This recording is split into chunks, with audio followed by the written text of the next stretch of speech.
Le Tigre Triathlon International de Grenoble se déroulait ce matin entre le plan d'eau de Bois-Français et l'Alpe d'Huez. C'est une nouveauté.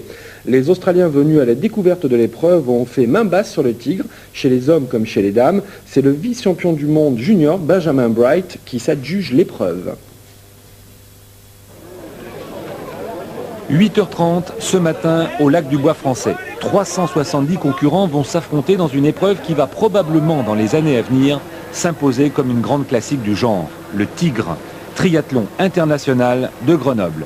Il relie la capitale des Alpes à l'Alpe d'Huez. Superbe participation avec une représentation quasi européenne et la présence apparemment incongrue de quelques Australiens. Parmi eux, Nick Croft, champion du monde par équipe, 19e mondial, il sort premier de la natation.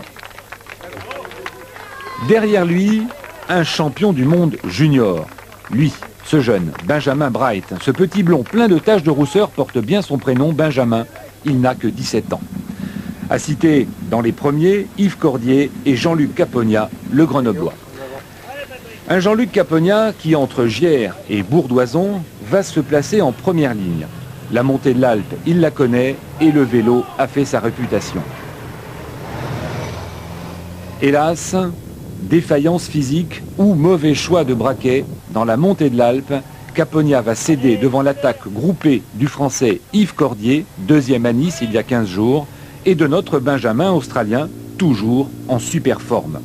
Après 2 km 200 de natation, 71 km de vélo, dont la montée de l'Alpe, il reste la course pédestre, 18 km en altitude.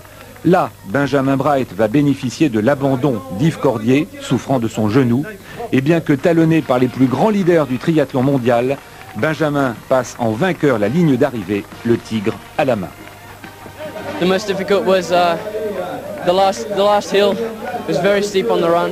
Le plus dur, c'était la dernière côte, très pentue, à 500 mètres d'ici. Et j'ai pensé ne jamais y arriver. It was very tough. Deuxième, déjà vu à la natation, l'Australien Nick Croft, qui distancé au vélo a repris le dessus. Et troisième et premier Français, Hugues Sarrazin.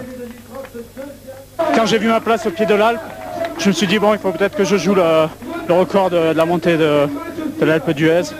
Puis en fait, bon, derrière j'ai bien couru, puis ça s'est fait comme ça, je finis troisième, je suis très content. C'est un des triathlons de moyenne distance, c'est les plus durs que j'ai jamais fait, mais c'est logique, hein, puisqu'on finit par une montée, et dans la station c'est assez dur de courir à 1800 mètres.